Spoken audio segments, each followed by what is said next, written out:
Question number 1 है tribute to papa is a book of poems written by A Kamala Das नहीं है, B ममता कालिया, यहाँ पर एकदम करेक्ट आंसर है।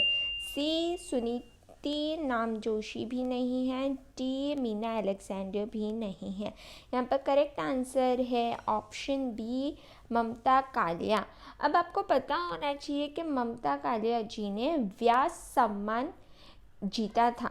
अब व्यास सम्मान ये अवार्ड है इंडिया का रिचेस्ट लिटरेरी अवार्ड और ये जीता था इन ईयर 2017 फॉर हर नॉवल दुखम सुखम।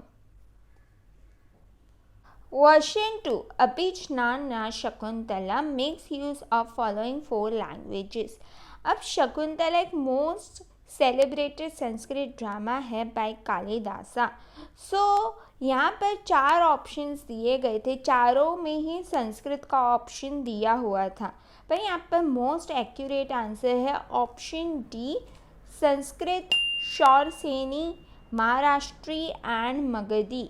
अब आपको पता होना चाहिए कि जो शकुंतला जो ये टेक्स्ट है वो ट्रांसलेट किया गया था in English by sir William Jones, ठीक है, और ये ग्रेटली एडमायर्ड किया गया है by Johann Wolfgang von Goethe. आइए देखते हैं question 3, which among the following is not written by Kamala Markandaya. A some inner fury, definitely Kamala Markandaya ने लिखी है। सेकेंड द नोबल मैन भी लिखी गई है by Kamala Markandaya. Third a time to be happy, अब ये लिखा गया है बाय नयनतारा सहगल, ठीक है। फोर्थ द गोल्डन हनीकॉम, ये भी लिखा गया है बाय कमला मार्कंडिया। यहाँ पर जो करेक्ट आंसर आएगा वो आएगा option 3 a time to be happy, it is written by Nayantara Sahgal. आइए देखते हैं question 4, which of the following books are written by Aravind Adiga. A the blue bedspread, ये लिखी गई है by Rajkamal Jha and not by Aravind Adiga. B between the assassinations, ये लिखी गई है by Aravind Adiga. Then we have C the house of the blue mangoes, ये लिखी गई है by David Davidar. Then D last man in tower, ये लिखी गई है by Aravind Adiga again. And then we have E the white tiger, definitely एक इम्पॉर्टेंट वर्क है ऑफ अरविंद एडिगा। यहाँ पर अगर आप देखो सही ऑप्शंस कौन सा आएगा जो अरविंद एडिगा ने लिखी है, वो है option B between the assassinations, D last man in tower, E the white tiger. यहाँ पर ऑप्शन 2 करेक्ट है, B between the assassinations, D last man in tower, E the white tiger यहाँ पर करेक्ट है। यहाँ पर ऑप्शन 2 करेक्ट आएगा। आइए देखते हैं question 5, which of the following have not been written by Mahesh Dattani. A Dance Like Man, now this is written by Mahesh Dattani. B Fire and the Rain, this is written by Girish Karnad. C On a Muggy Night in Mumbai, this is written by Mahesh Dattani again. D A Touch of Brightness, this is written by Pratap Sharma. E A Bravely Fought Queen, this is written by Mahesh Dattani again. Over here, if you see, that is option B, Fire and the Rain is written by Girish Karnad, and then we have A Touch of Brightness that is written by Pratap Sharma. Over here, B and D is not written by Mahesh Dattani. Option 2 is correct. आइए देखते हैं question 6, in 1835 which of the following languages was replaced by English as the official language of the East India Company? A Sanskrit, B Persian, C Arabic, D Hindi. अब यहाँ पर correct answer आएगा option B Persian, option B Persian यहाँ पर correct है। Question 7. Choose the correct option from the following option. First, the Magna Carta of Indian education in the colonial period refers to the Missionary Clause 1698. Second, the Magna Carta of Indian education in the colonial period refers to Indian Education Commission in 1882. Third, the Magna Carta of Indian education in the colonial period refers to Macaulay's Minute 1835. Fourth, the Magna Carta of Indian education in the colonial period refers to Wood's Education Dispatch of 1854. So, the correct answer over here is definitely option 4. The Magna Carta of Indian education in the colonial period refers to Wood's Education Dispatch of 1854. Option 4 is correct. आइए देखते हैं question 9. Who among the following were evaluating the masses as sources and subjects of literature? First, Richard Hogarth and Raymond Williams. Second, Penny Summerfield and Gillian Rose. Third, Rachel Alsop and Catherine Belsey. Fourth, Jane Cook and Marilyn Deegan. यहाँ पर correct answer आएगा option 1, Richard Hoggart and Raymond Williams. Question 10. Who among the following theorist has written on narrative empathy? First, Michael Ryan. Second, Susan Keen. Third, Toni Morrison. Fourth, Sarah Ahmed. The correct answer over here is option 2, Susan Cain. The correct answer over here is option 2, Susan Cain. Question 11. The science that systematically studies the function of signs is known as. The correct answer over here is option D, semiology. Option D is correct. सिमियोलॉजी भी correct है. अगर option में semiotics दिया होता तो वो भी correct है. सो आप सिमियोलॉजी और सिमियोटिक्स को इंटरचेंजेबली यूज़ कर सकते हो. सो यहाँ पर option D is correct, semiology. आइए देखते हैं question 12. Who among the following first framed a theory of general hermeneutics? First, William Dilthey. Second, Ferdinand de Saussure. Third, Friedrich Schleiermacher. Fourth, E.D. Hirsch. अब यहाँ पर correct answer है option 3, Frederick शायरमाकर. अब यहाँ पर आपको फ्रेडरिक शायरमाकर के बारे में पता होना चाहिए कि he is called father of liberalism, he is also called father of hermeneutics, and he is also called father of modern theology. So do remember these 3 things about Friedrich Schleiermacher. आइए देखते हैं question 11. Roland Barthes's image music text was published in A 1968, B 1977, C 1979, D 1969. The correct answer over here is option B, 1977. Option B is correct. Let's talk about question 12. Who among the following distinguished the constitutives from the performatives? A. John Austen, B. Judith Butler, C. Stanley Fish, D. Mary Louise Pratt. अब यहाँ पर correct answer है option A, John Austin. अब J.L. Austin ने एक book लिखी है how to do things with words और ये पब्लिश हुई थी इन ईयर 1962. अब ये एक मेजर वर्क है इन फील्ड ऑफ लिंग्विस्टिक्स जहाँ पर इन्होंने ये 2 टर्म्स के बारे में बताया है, कॉन्स्टेंटिव्स एंड परफॉर्मेटिव्स. सो यहाँ पर करेक्ट आंसर है option A, John Austin. Question 13. Who among the following coined the phrase soft capitalism?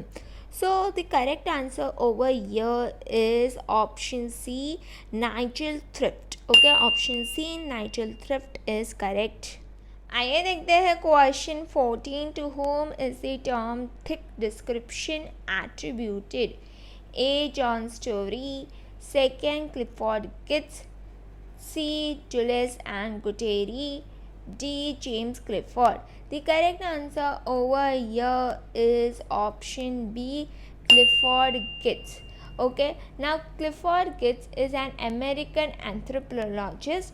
He gave the concept of thick description, as well he gave the concept of symbolic anthropology. आइए देखते हैं question 15. The subject matter of cultural studies as it emerged as a proto-discipline in the 1960s was predominantly exploration of A. High culture, B. Popular culture, C. Subaltern history, D. Contemporary politics. यहाँ पर correct answer आएगा option B popular culture. Popular culture over here is the correct answer. Question number 16. What does the abbreviated term CCS stands for in the context of cultural studies?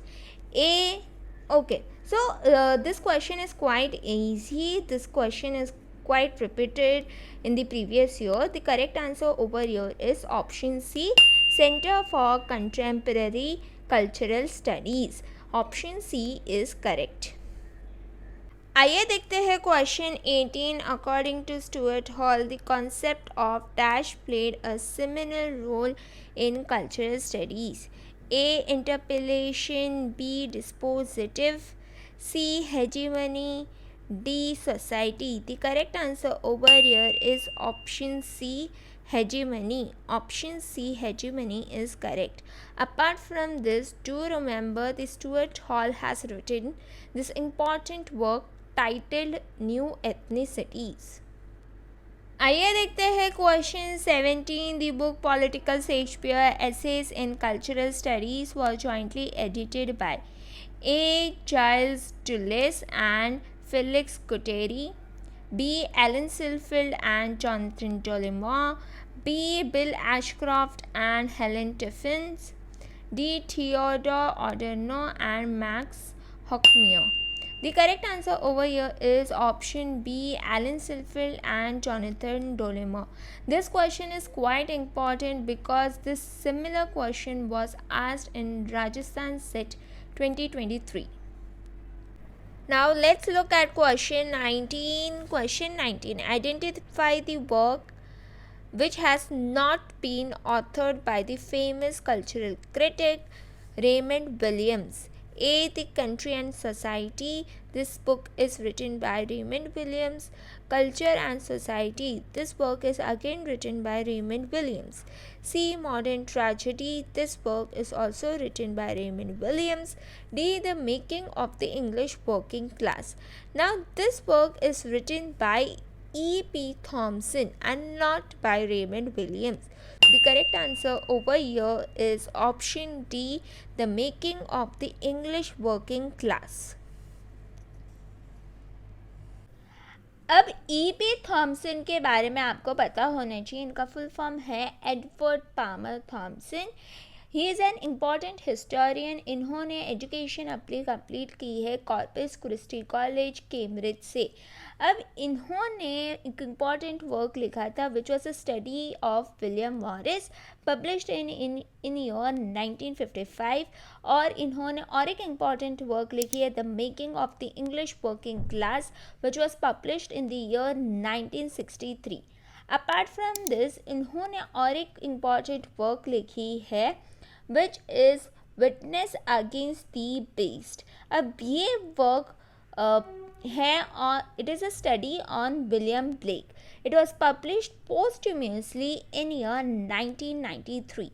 So do remember these three important works by E.P. Thompson.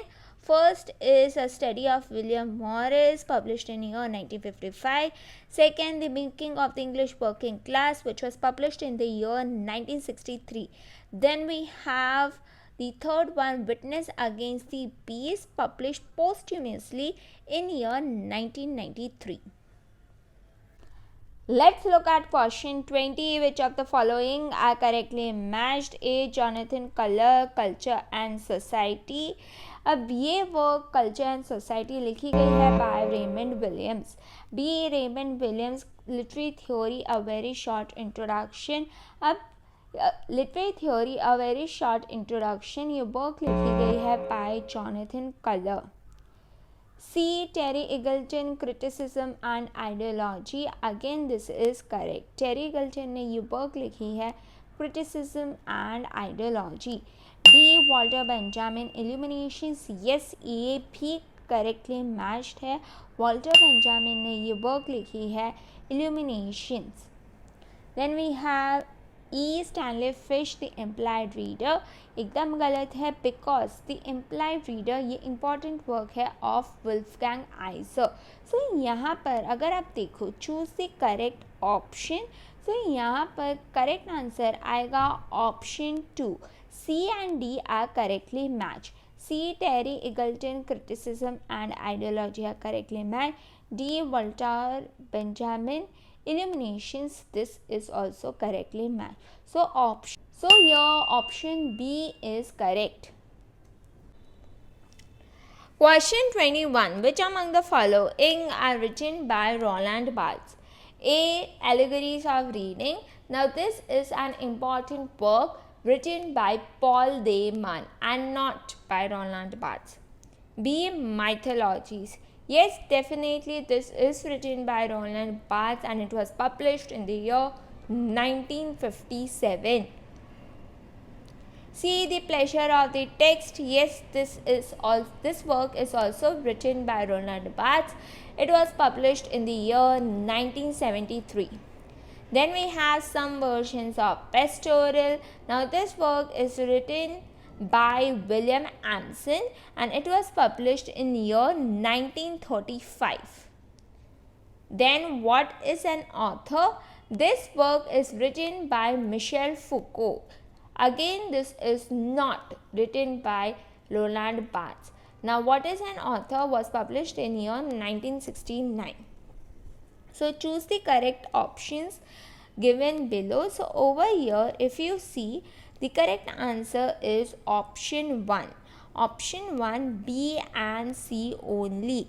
B. Mythologies was published in year 1957. It was written by Roland Barthes. Then we have The Pleasure of the Text, published in year 1973.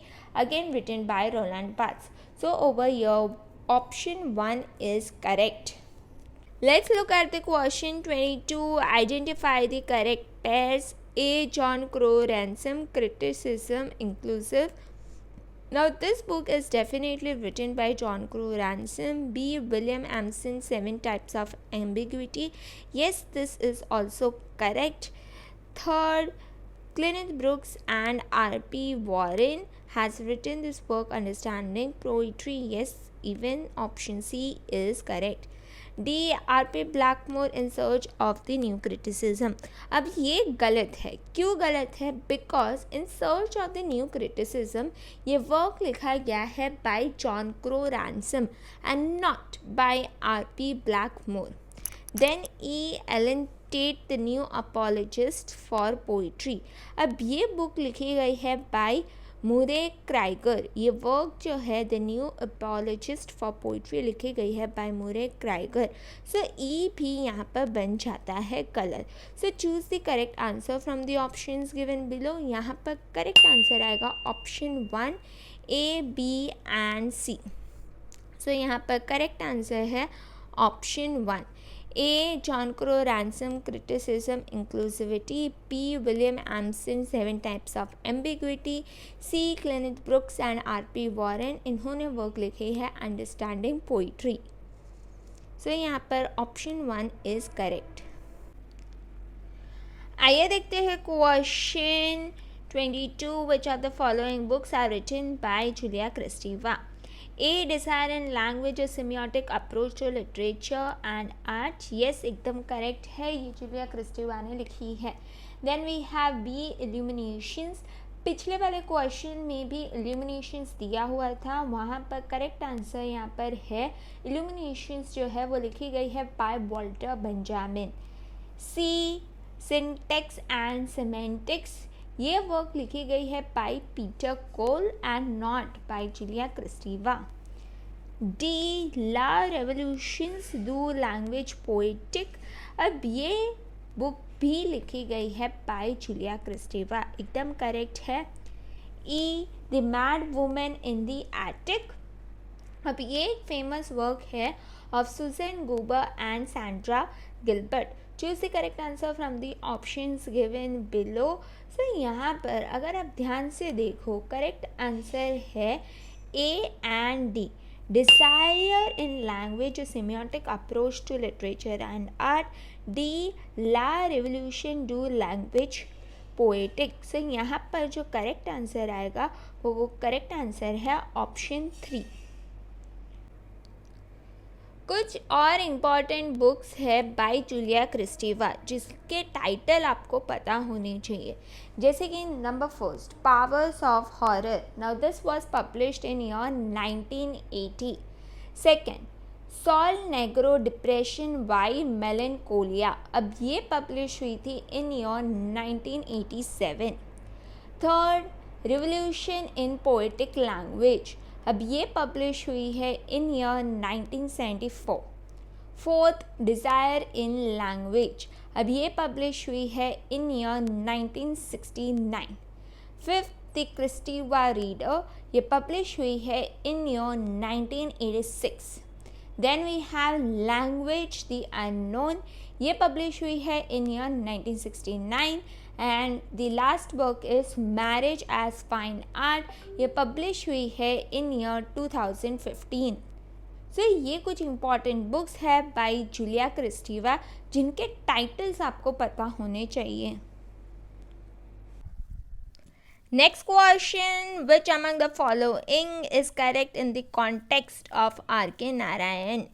His The Guide is an open-ended novel. अब ये बात एकदम correct है, ठीक है। B, most of his characters of his novels are from the elite section of the society. नहीं, यहाँ पर एलिट सेक्शन ऑफ सोसाइटी की जगह पर होना चाहिए था मिडिल क्लास पीपल, ठीक है। सो ये बात गलत है। C he wrote a short story title the martyrs corner, एकदम करेक्ट है। D he receive the Booker prize for his novel the vendor of sweets, ये बात भी गलत है। E Malgudi is a real life city in Karnataka, ये बात तो सभी को पता होगी कि Malgudi is a fictional town in Karnataka and not real life city. So यहाँ पर अगर आप देखो, choose the correct option given below. So यहाँ पर अगर आप ध्यान से देखो, करेक्ट आंसर आता है option number 2, A and C. His The Guide is an open-ended novel. C, he wrote a short story titled The Martyr's Corner. So option 2 is correct.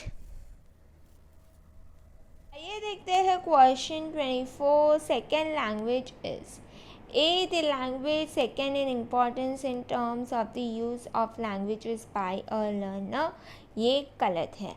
B, the language used by a second generation learner, ये भी गलत है। C, any language other than the learner's native language or mother tongue, ये एकदम correct है। अब second language acquisition क्या है? सेकेंड लैंग्वेज एक्विजिशन एक प्रोसेस है जहाँ पर पर्सन जब उसने फर्स्ट लैंग्वेज एस्टैब्लिश कर ली होती है, उसके बाद वो सेकेंड लैंग्वेज एक्वायर करने जाता है।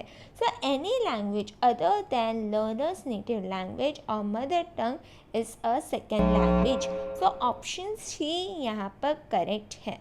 D, the language which the learners native language but not the mother tongue, ठीक है, ये भी गलत है। सो यहाँ पर करेक्ट आंसर आएगा ऑप्शन सी। ऑप्शन सी यहाँ पर करेक्ट है। Question 25. When a learner's second language system seems to freeze or get stuck at some more or less deviant stage, that phenomena is known as. अब ये जान लीजिए, second language acquisition में दो important concept है, ठीक है। फर्स्ट इम्पॉर्टेंट कॉन्सेप्ट है इंटरलैंग्वेज, सेकेंड इम्पॉर्टेंट कॉन्सेप्ट है फॉसिलाइजेशन। अब यहाँ पर जो फॉसिलाइजेशन है, यहाँ पर ये एक टाइप का कह सकते हो स्टेज है जहाँ पर person does not progress beyond a certain level. मतलब एक लर्नर टारगेट लैंग्वेज लर्निंग की कोशिश कर रहा है पर वो एक जगह पर ही रह गया है और वो प्रोग्रेस नहीं कर पा रहा, तो इसे हम कहते हैं फॉसिलाइजेशन। सो ये क्वेश्चन वही कॉन्सेप्ट से पूछा गया है। सो यहाँ पर आप देखोगे 4 ऑप्शंस है, A freezer, B fossilization, C language learning blockade, D language scaffolding. The correct answer over here is option B fossilization. Fossilization is correct answer. Question 26. Integrative motivation refers to first language learning for immediate goals, गलत है. Second language learning for practical goals, ये भी गलत है.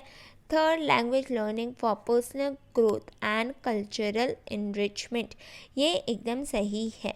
Fourth none of this, ये भी गलत है. So यहाँ पर correct answer आएगा option 3 language learning for personal growth and cultural enrichment means integrative motivation.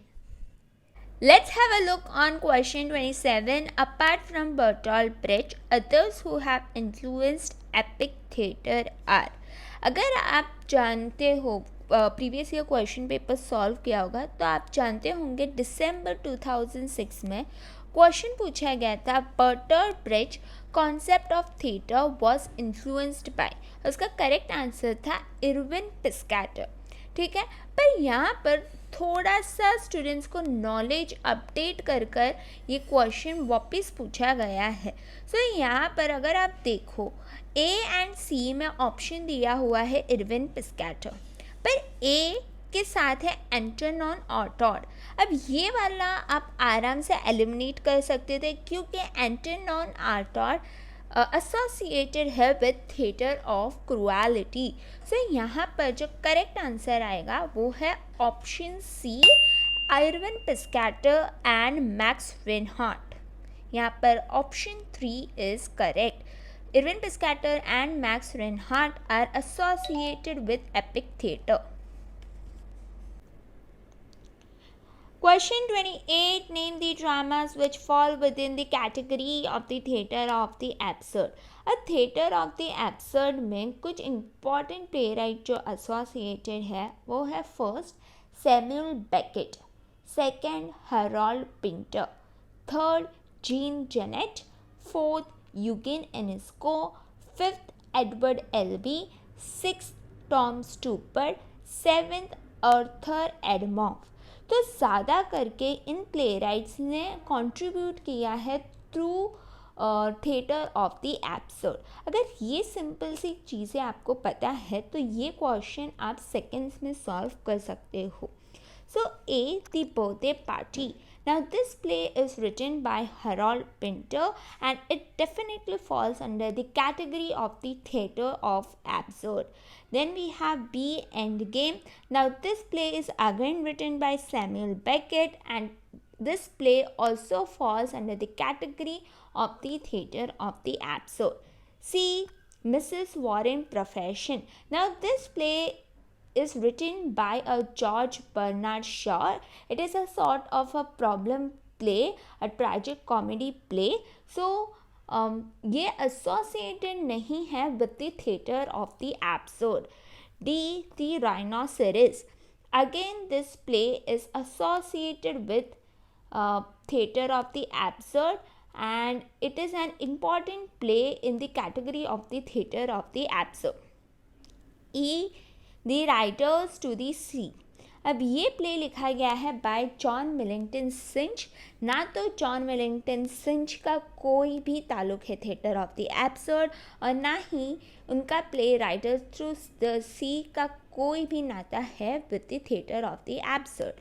सो यहाँ पर आप आराम से एलिमिनेट कर सकते थे ऑप्शन सी एंड ई. सो यहाँ पर जो करेक्ट आंसर आएगा वो आएगा option number 3 A, B and D. A, The Birthday Party written by Harold Pinter, B, Endgame written by Samuel Beckett, D, The Rhinoceros written by Eugen Ionesco. So यहाँ पर correct answer है option 3। आइए देखते हैं question 29। Again एक literary movement से question पूछा गया है। Choose from the following options the correct combination of play rights contributed to the movements called kitchen sink drama. A kitchen sink drama एक इम्पॉर्टेंट ब्रिटिश कल्चरल मूवमेंट है जो develop हुआ था इन late 1950s and early 1960s। इसके जो famous writers हैं वो है first John Osborne, second Shelagh Delaney, third Arnold Wesker, fourth John Braine, fifth Alan Sillitoe, six Bernard Kops, seven John Arden. So यहाँ पर 7 फेमस राइटर्स है ये जो एसोसिएटेड है with kitchen sink drama. So अगर अब आप ये 4 ऑप्शंस देखो, the most correct answer is option A, John Osborne, Arnold Wesker, Shelagh Delaney and John Arden. ये 4 important members है who are associated with kitchen sink drama. So over here option A is correct. आइए देखते हैं question 30। Choose from the following options the correct combinations of the plays which made significant use of expressionistic technique. So यहाँ पर अगर आप देखो 4 options दिए गए थे। यहाँ पर the correct answer is the hairy ape, the emperor Jones, rapid transit and the adding machine. The hairy ape and the emperor jones both are written by Eugene O'Neill. Then we have rapid transit written by Laios Agri. Then we have the adding machine written by Almir Rice. So the correct answer over here is option 4. Expressionistic techniques का इस्तेमाल करती है plays like the hairy ape, the emperor jones, rapid transit and the adding machine. Option 4 is correct.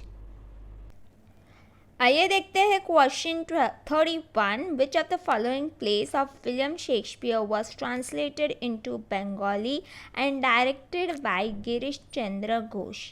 A the tempest, B Hamlet, C Macbeth, D King Lear. So यहाँ पर correct answer है option C, Macbeth. Macbeth is correct. Question 32। Choose the plays written by Lord Byron. A Sardanapalus, ये लिखी गई है by Lord Byron, एकदम correct है। B Hellas, अभी एक वर्स ड्रामा है by Percy Bysshe Shelley and not by Lord Byron. Then we have Cain, again ये भी लिखा गया है by Lord Byron. Then the two Foscari and historical tragedy, ये भी लिखी गई है by Lord Byron. Then we have the Cenci, ये लिखी गई है बाय पर्सी बुशी शेली। सो अगर यहाँ पर देखो बी एंड ई दोनों ही लिखी गई है by Percy Bysshe Shelley. Choose the correct answer from the options given below. So यहाँ पर अगर आप देखो ए सार्डनापालोस, बाद में C Cain and D the two Foscari and historical tragedy, ये तीनों ही लिखी गई है बाय लॉर्ड बायरन। सो यहाँ पर ऑप्शन 4 इज करेक्ट। ऑप्शन 4 यहाँ पर सही है। आइए देखते हैं question 33। John Bunyan author the following. So यहाँ पर फर्स्ट है द पिलग्रिम प्रोग्रेस, डेफिनेटली ये लिखा गया है by John Bunyan. Then we have grace abounding, ये भी लिखा गया है बाय जॉन बनियन। इसका फुल टाइटल है grace abounding to the chief sinners. C short view, ये लिखा गया है by Jeremy Collier and not by John Bunyan. The holy war, ये भी है authored by John Bunyan. Then we have thoughts on education, ये लिखा गया है by John Locke. Choose the correct answer from the options given below. So यहाँ पर अगर आप देखो सही आंसर आएगा option 4, A the pilgrim progress written by John Bunyan, B grace abounding again written by John Bunyan, then we have D the holy war again written by John Bunyan. So यहाँ पर correct answer है option 4। आइए देखते हैं question 34 which of the following statements are true about cyberpunk. A it is a kind of science fiction, एकदम correct है। B it uses post modernist techniques and post humanist themes, ये भी correct है। C events in this novel usually takes place within the virtual reality, ये भी एकदम correct है। D it is a kind of fiction written using online platforms, ये बात गलत है, ठीक है, ऑफलाइन मोड्स में भी होता है ये। E the first cyberpunk was written by Thomas Turn, ये बात गलत है, because the first cyberpunk was written by Bruce Bethke. In fact Bruce Bethke ने ही कॉइन किया है टर्म साइबर पंक। सो यहाँ पर क्वेश्चन पूछा गया है, choose the most appropriate answer from the options given below. So यहाँ पर A it is a kind of a science fiction, correct है। B it uses post modernist technique and post humanist themes, भी correct है। C events in this novel usually takes place within the virtual reality, ये correct है। So यहाँ पर अगर आप देखो ऑप्शन नंबर 3 यहाँ पर करेक्ट है, option 3 is correct, A B and C. Question 35. Identify the correct pairs. A. Gabriel Garcia Marquez, The Feast of the Code. अब ये जो वर्क है the feast of the goat, ये लिखी गई है by Mario Vargas Llosa. Mario Vargas Llosa ने जीता था Nobel prize in literature in year 2010। Then we have Jorge Luis Borges, the autumn of the patriarch. The autumn of the patriarch लिखा गया है by Gabriel Garcia Marquez. Then we have Salman Rushdie, the enchantress of Florence, ये एकदम correct है। D E L Doctorow ragtime, ये भी एकदम correct है। E A S Byatt possession, ये भी एकदम करेक्ट है। सो अगर आप देखो C D and E are correctly match. So यहाँ पर अगर आप देखो सही ऑप्शन है option 4। Option 4 is correct. C Salman Rushdie, the enchantress of Florence. D E L Doctorow ragtime and E A S Byatt possession एकदम करेक्ट है। आइए देखते हैं question 36। In an essay of criticism Pope, A analyses the causes of faulty criticism and praises the great critics of the past, एकदम correct है। B analyses the causes of faulty criticism and characteristics of the good critic, ये भी एकदम correct है, मतलब option A and B are perfectly right. C analyzes the structure of good essay and praises the great critics of the past, एकदम गलत है। D analyzes the structure of good essay and suggests how such an essay could be converted into criticism, ये भी गलत है। E analyzes the merits of poetry of Wordsworth and praises the great critic, ये भी एकदम गलत है। Which of the above statements are correct? So यहाँ पर option 1 is correct, A and B. In essay of criticism, ये लिखा गया है बाय अलेक्जेंडर पोप, ये पब्लिश हुआ था इन ईयर 1711, ठीक है। सो ये एक टाइप ऑफ राइमिंग पोएम है, और यहाँ पर अगर आप देखो करेक्ट आंसर है ऑप्शन 1, जहाँ पर इंक्लूड होता है A analyzes the causes of faulty criticism and praises the good critics of the past. B analyzes the causes of faulty criticism and characteristics of the good critic. So यहाँ पर option 1 is correct. Next question, question 37. Thomas Rhymer coined the term poetic justice to imply the following. और मैं आपको बता दूँ poetic justice होता क्या है। पोइटिक जस्टिस एक ऐसी सिचुएशन होती है जहाँ पर गुड कैरेक्टर्स को रिवॉर्ड किए जाएंगे और बैड कैरेक्टर्स को पनिश किया जाएगा। और ये क्यों करते हैं राइटर्स? बिकॉज माना जाता है कि लिटरेचर में एक मॉरल लेसन कन्वे होना चाहिए थ्रू लिटरेचर। सो ये होता है पोइटिक जस्टिस का काम।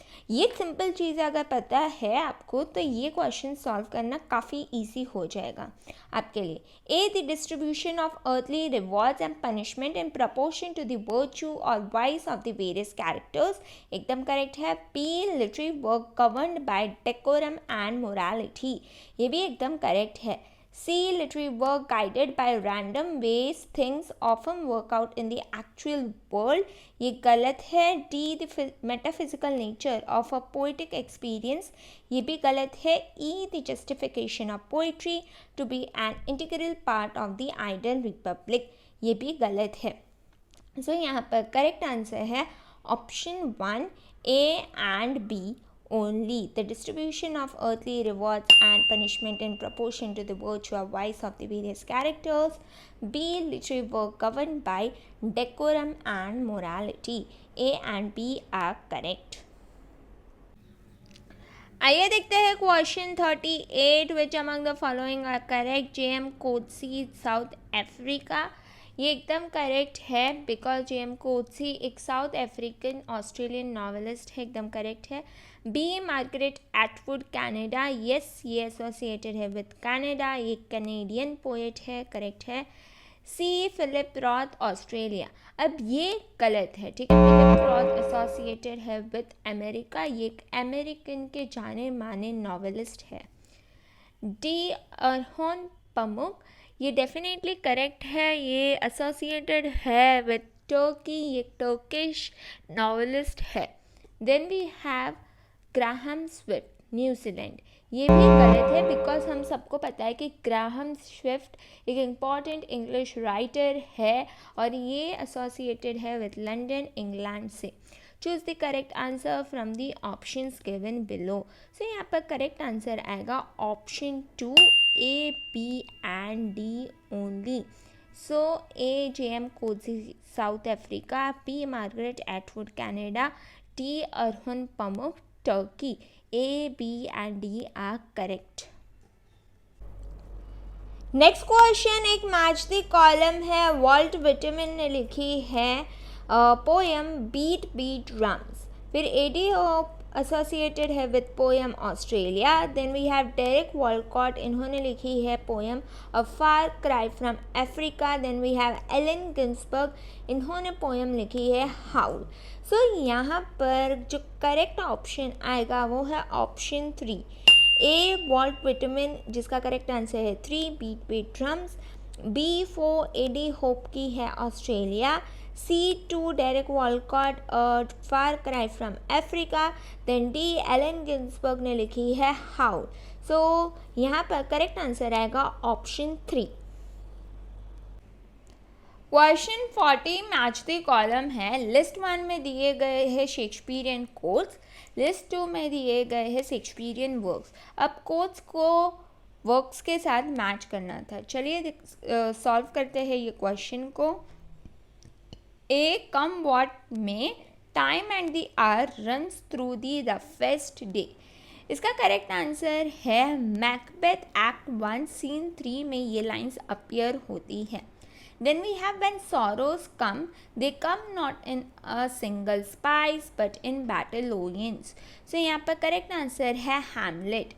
Then I am a man more sinned against than sinning, ये स्टेटमेंट दी गई है by King Lear in Act 3 Scene 2. So यहाँ पर करेक्ट आंसर आएगा King Lear. Then D, but I will wear my heart upon my sleeve for draws to pack at, I am not what I am. ये famous lines है जो यागो ने कही है इन Othello. सो यहाँ पर अगर आप देखो option 3 is correct. A3, come what may time and the hour runs through the roughest day, इसका करेक्ट आंसर है Macbeth. B4, when sorrows come they come not in single spice but in battalions. So ये correct answer है Hamlet. C2, I am a man more sinned against than sinning, ये previous years में भी आ चुका है. सो इसका correct answer है King Leo. Then we have but I will wear my heart upon my sleeve for draws to pack at, I am not what I am, इसका correct answer है Othello. सो यहाँ पर करेक्ट आंसर आएगा option 3. Question 41, list 1 में दिए गए हैं concept, list 2 में जो कॉन्सेप्ट के साथ एसोसिएटेड है उनके नाम दिए गए हैं। फर्स्ट है एंथ्रोपोलॉजी। अब ये जो कॉन्सेप्ट है उसके साथ एसोसिएटेड है Claude Levi Strauss. In fact Claude Levi Strauss को फाउंडिंग फादर्स ऑफ एंथ्रोपोलॉजी कहा भी जाता है। इनफैक्ट इनको कहा जाता है as father of modern anthropology. So यहाँ पर करेक्ट आंसर आएगा anthropology associated with Claude Levi Strauss. Then we have post modern geography. अब एडवर्ड सोजा जो है वो फेमसली है जाने जाते हैं अपने कॉन्सेप्ट थर्ड स्पेस थियोरी से। अब से और एक थियोरी उनसे एसोसिएटेड है और एक कॉन्सेप्ट उनसे एसोसिएटेड है जो है पोस्ट मॉडर्न ज्योग्राफी। इनफैक्ट इन्होंने एक बुक लिखी थी ऑन पोस्ट मॉडर्न ज्योग्राफी जिसका फुल टाइटल है Postmodern Geographies, the Reassertion of Space in Critical Social Theory. So ये है Edward Souza. Then we have diaspora space. अब ये कॉन्सेप्ट के साथ एसोसिएटेड है अवतार ब्रा।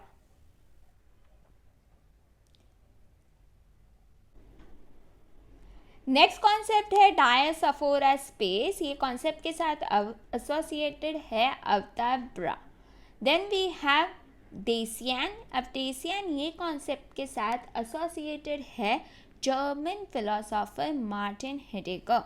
सो यहाँ पर अगर आप ध्यान से देखो anthropology Claude Levi Strauss, post modern geography Edward Soja, then we have diaspora space Avtar Brah, then we have Dasein Martin Heidegger. Next question works and authors से पूछे गए हैं। लिस्ट 1 में दिए गए हैं वर्क्स, लिस्ट 2 में दिए गए हैं ऑथर्स। सो चलिए सॉल्व करते हैं। द पोएटिक्स ऑफ प्रोज, ये वर्क रिटन है by Tzvetan Todorov. Then we have structuralist poetics written by Jonathan Culler. Then we have the implied reader written by Wolfgang Iser. Then is there a text in this class written by Stanley Fish. So over here A2, B4, C1, D3 is correct. Question में again match the column दिया गया है। List 1 में literary critics दिए गए हैं, list 2 में literary criticism से वर्क्स एसोसिएटेड दिए हुए हैं। चलिए मैच करते हैं। फर्स्ट है प्लेटो। प्लेटो ने वर्क लिखी है symposium. Then we have Aristotle. Aristotle की फेमस बुक है rhetorics. And then we have P B. Shelley. इन्होंने वर्क लिखी है डिफेंस ऑफ पोइट्री। उनके फ्रेंड थॉमस लव पिकॉक को रिप्लाई देते हुए इन्होंने ये वर्क लिखी है defence of poetry. Then we have Philip Sidney who has written apology of poetry. So A2, B1, C4, D3। आइए देखते हैं मैच द कॉलम। लिस्ट 1 में दिए गए हैं कैरेक्टर्स, लिस्ट 2 में दिए गए हैं वर्क्स। अब कैरेक्टर्स को वर्क्स के साथ मैच करना था। फर्स्ट है मुनीरा। ये कैरेक्टर है फ्रॉम पेटल्स ऑफ ब्लड।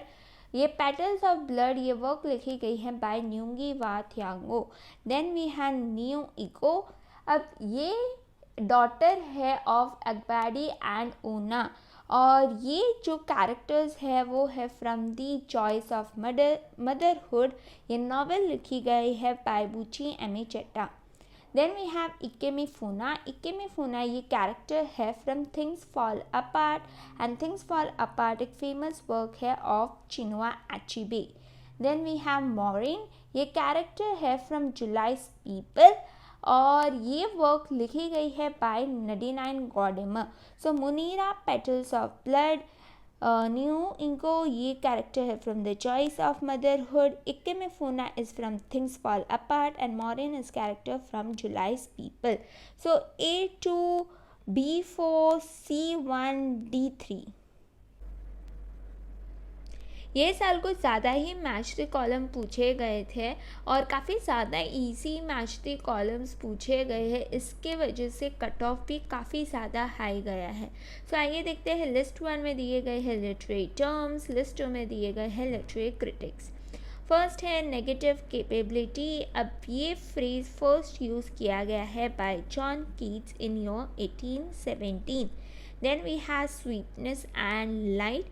अब मैथ्यू आर्नोल्ड ने एक बुक लिखी है कल्चर एंड एनार्की, उसके अंदर एक चैप्टर है sweetness and light. So sweetness and light से एसोसिएटेड है Matthew Arnold. Then we have simplistic. अब ये टर्म से एसोसिएटेड है एस.टी. कोलरिज।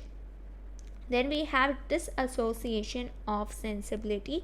अब ये टर्म यूज़ किया गया है by T S. Eliot in his essay the metaphysical poets. ये तो मोस्टली क्वेश्चन पूछा जाता है ऑन डिसएसोसिएशन ऑफ सेंसिबिलिटी, तो अब तो एस्पायरेंट्स को ये पता ही होना चाहिए। So negative capability John Keats, sweetness and light Matthew Arnold, simplistic Samuel Taylor Coleridge. Then we have disassociation of sensibility T.S. Eliot. A4, B1, C2, D3। अब ये लास्ट मैच द कॉलम है, ठीक है। लिस्ट 1 में दिए गए हैं authors, list 2 में दिए गए हैं उनकी फेमस बुक्स। सो ऑथर्स को बुक के साथ मैच करना था। फर्स्ट है बर्ट्रैंड रसेल, इन्होंने बुक लिखी है history of western philosophy. Then B Thomas Stearns Eliot, मतलब टी.एस. एलियट, इन्होंने बुक लिखी है the sacred book, the sacred wood, which is a collection of 20 essays.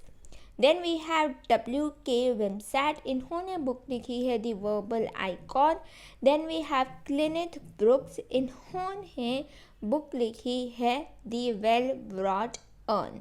So यहाँ पर जो करेक्ट आंसर है वो है A3, B4, C1, D2।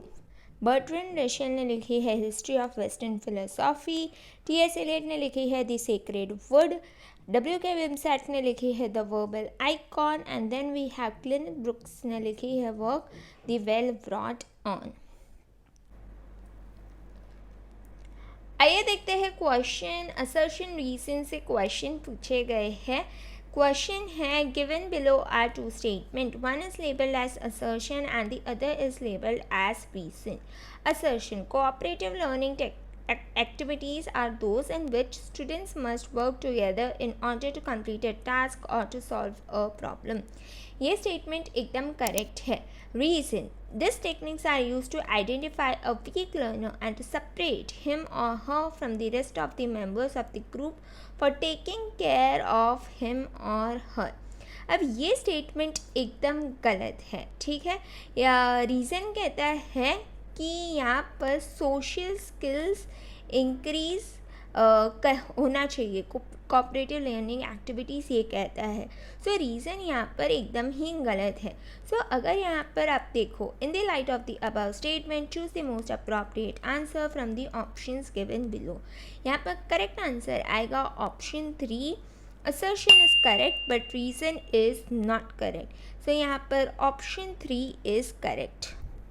Next assertion reason question देख लेते हैं। Given below are two statements. Assertion: in second language learning in the same classroom setting, some students progress rapidly through the initial stages of learning a new language while others struggle making very slow progress. ये statement एकदम सही है, ठीक है। हमने concept पढ़ा था of fossilisation, वो भी सेम चीज़ कहती है कि कुछ स्टूडेंट्स हैं वो काफ़ी ज़्यादा सीख लेते हैं पर कुछ स्टूडेंट्स स्ट्रगल कर पाते हैं। इनफैक्ट कुछ स्टूडेंट्स ऐसे भी होते हैं जिनका प्रोग्रेस ऑलमोस्ट नामुमकिन जैसा दिखता है। सो ये स्टेटमेंट एकदम करेक्ट है।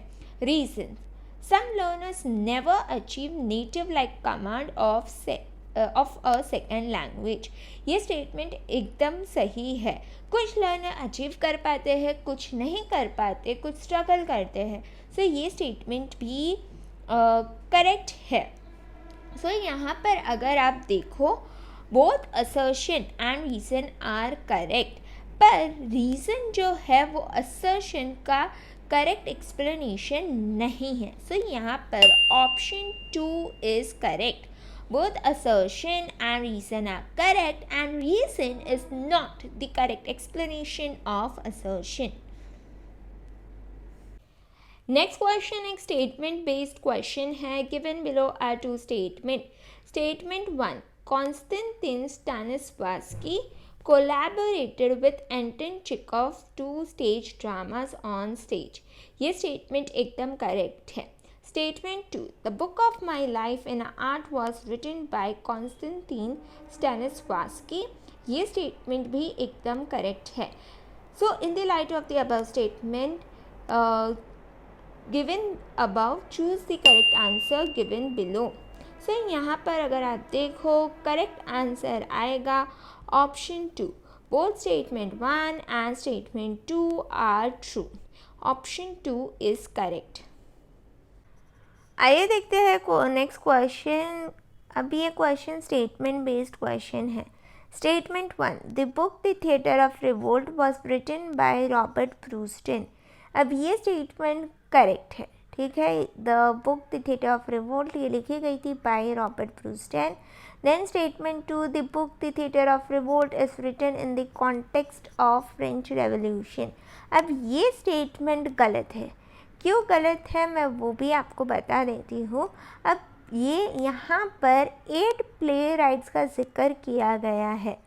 फर्स्ट है Ibsen, second Strindberg, third Chekhov, fourth George Bernard Shaw, fifth Bertolt Brecht, sixth लुंगी Pirandello, seventh Eugene O'Neill and eighth Jean Genet. अब ये यहाँ पर 8 प्ले राइट्स का यहाँ पर जिक्र किया गया है और इनकी जो प्लेस में मेथड्स एम्प्लॉय किए गए हैं और इनके इन्फ्लुएंसेस ऑन मॉडर्न ड्रामा, इसके बारे में यहाँ पर जिक्र किया गया है and not about French revolution.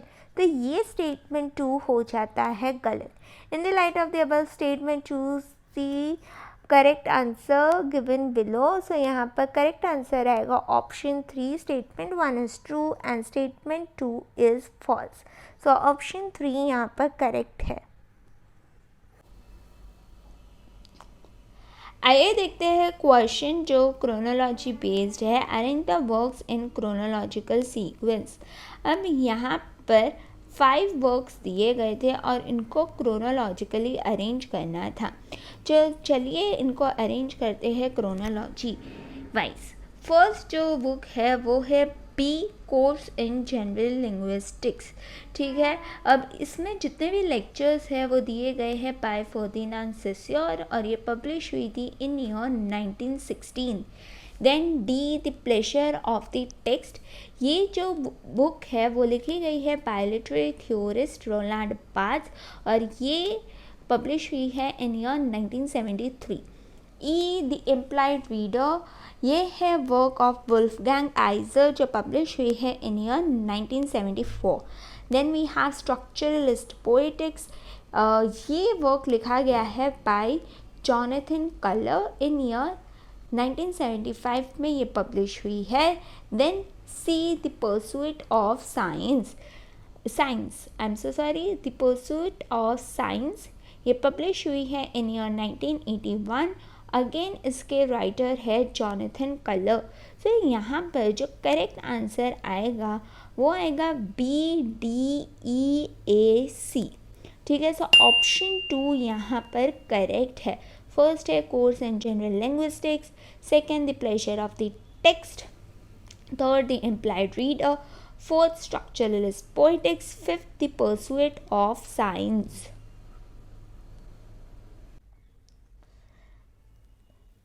Next question है arrange the works in the chronological order of the staging और publications of the following place.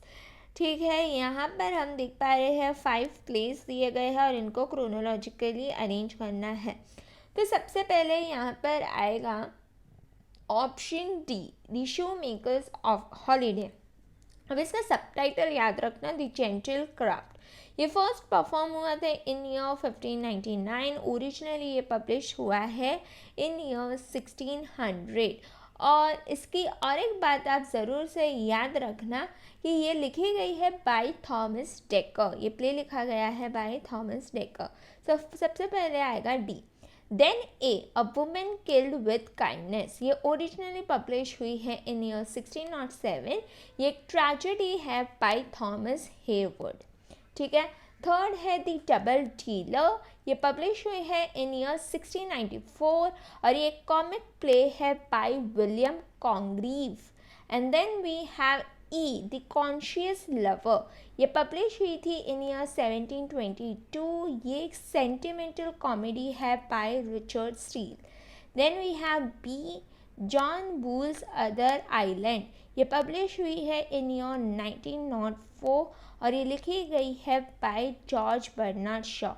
सो यहाँ पर जो करेक्ट क्रोनोलॉजी आएगी वो आएगी सबसे पहले D, the shoemaker's holiday, then A, a woman killed with kindness, C, the double dealer, E, the conscious lover, B, John Bull's other island.